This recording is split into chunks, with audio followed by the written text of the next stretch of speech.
moving on. Vanderbilt is the next team on the schedule. We have to know who they are, what they're about, what they do. We got to know the DNA of that team. But as we mentioned last week, going into the Georgia game, it truthfully is about us, our execution, who we are, our standards, meeting the standards and the expectations that we have for ourselves, and trying to go out there and play better and better every single week and improve our game. You had a moment with Xavier on the field after the game, big ol' hug. What was your message to him during that embrace? You know, you love to see when a guy puts in the work throughout the week and really earns the right to go into a game with confidence, and then let that confidence really be gained by a game day execution. And so there's being proud of him just from the standpoint of, you know, we talked about Xavier months ago about his process and the work that he puts in throughout the week. We fully expected to play well and do a lot of good things, and it's for the sole purpose because I thought the guys prepared the right way throughout the week.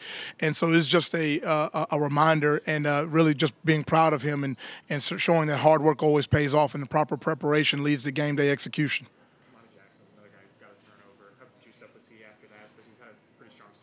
Yeah, you know, you love where Damani is right now in terms of I think he's in a good mental space. I think he also knows that we're trying to be critical on ourselves and find every single thing we can to improve our game. And you love that he's going out there and he's competing. He's in a sweet spot in terms of how hard he's competing. You know, he's got a natural skill set. Everybody talks about how athletic he is and those things. I think what's coming a lot for him is his football character, him watching extra film. He came in the office on Tuesday, watched extra film. On Wednesday, watched extra film, taking proper notes, and he's putting in the work throughout the week. He's another guy that's going into games with a confidence, and it's a healthy confidence because he's preparing the right way, and then he's going out there and executing on game day.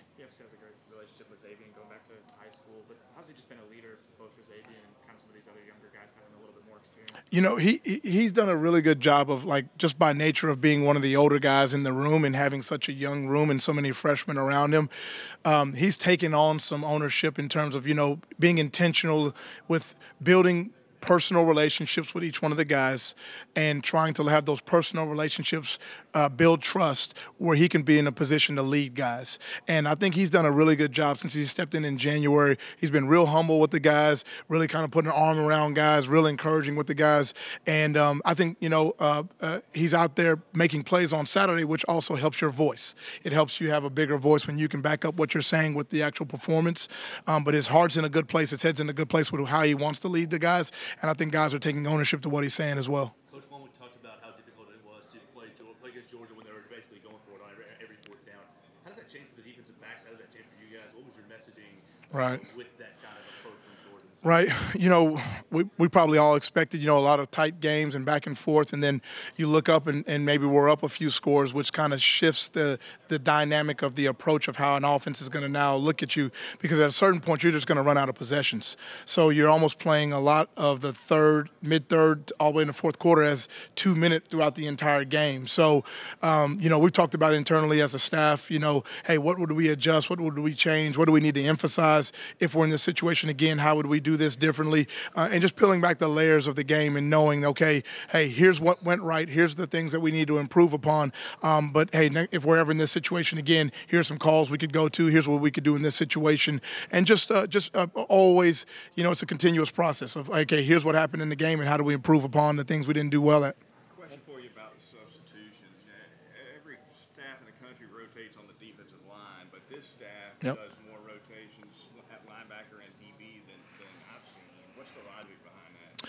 I think, number one, for a guy to be on the football field, there has to be trust. There has to be trust that we believe he's at the standard that we need him to be at to execute and do his job. If we have multiple players that are proving throughout the week in practice that can do their job, the deeper that we can make our roster, we believe the better ultimately. And you get experience through actually going out there in the game. You got to prove that you can do it in practice, but when you do it in the game, you know, 1 rep can turn into 2, 2 can turn into 4.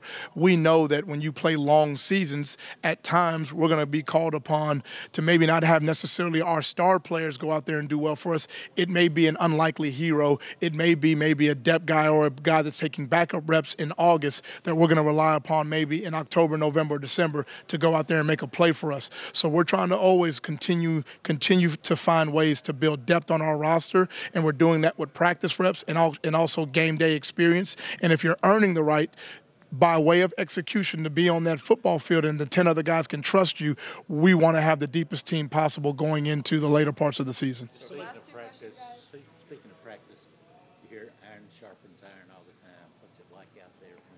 Competitive excellence. I mean, we have playmakers on the offensive side of the ball. You know, I see what Milroe does on game day, and we see it every day in practice, and it just makes us better. The receivers on the outside, Ryan Williams, Coach Shep does a phenomenal job with those wideouts. Ryan Williams and Bernard and number one, and I mean you can go down the list. So the one-on-ones that are created in practice every day, we're trying to tell guys, let's make the practice harder than the game to a certain extent. You know, the game is the game, but let's take these reps. And when Xavier's taking reps against Ryan and when Damani's taking reps against Ryan, it's only going to make you better, right? So, you know, we're trying to develop that internal competitiveness where we want to make practice at a really high rate, really competitive, where guys are competing, and then we're going to take that over to Saturdays on game day. If someone's brand new to vision coverage, how would you explain what are the principles of it? What are the keys to vision coverage, and how have you seen that kind of manifest through football? Well, I think when you look at the spokes of how you want to build the back end, and you know the essence of really playing well in the back end, maybe it's not one in particular thing, but it's how things are tied in together. So when you're talking about the element of vision coverage, the first thing you have to understand is why are we in this vision situation? What are the strengths of vision? What are the weaknesses of vision? What are the things that we must take away? And then what are we inviting on tape by way of being a vision team? If we're in that situation, what would our offense go to? Okay, when you're dropping guys in the areas of the field, and maybe sometimes quarterbacks, when they're getting 5 out and scat and they're trying to get 5 guys out in the pattern, we have to tie in the rush and the coverage. And then at times, when you're in man-to-man, you can challenge intermediate throws a lot better. But if balls are caught underneath, we got to make sure we have our cleats in the ground where it's a ball-out break mentality where yak is not created. If you look at us right now, we're giving up about 5 yards per passing attempt right now throughout 4 games, which I think is top 10 in the nation right now. And one of the elements of that is not letting yards after the catch happen. So even if a completion does occur, if you're in a vision element, it's a ball-out break. You're looking at the directional delivery key of the quarterback. You're looking at that front hand. You're looking to take the proper angles and make sure there's no yak, and then always eliminating big plays down the field. We're putting a roof over the things and always trying to make sure that if you're supposed to be in a deep third, be over the top. Post safety,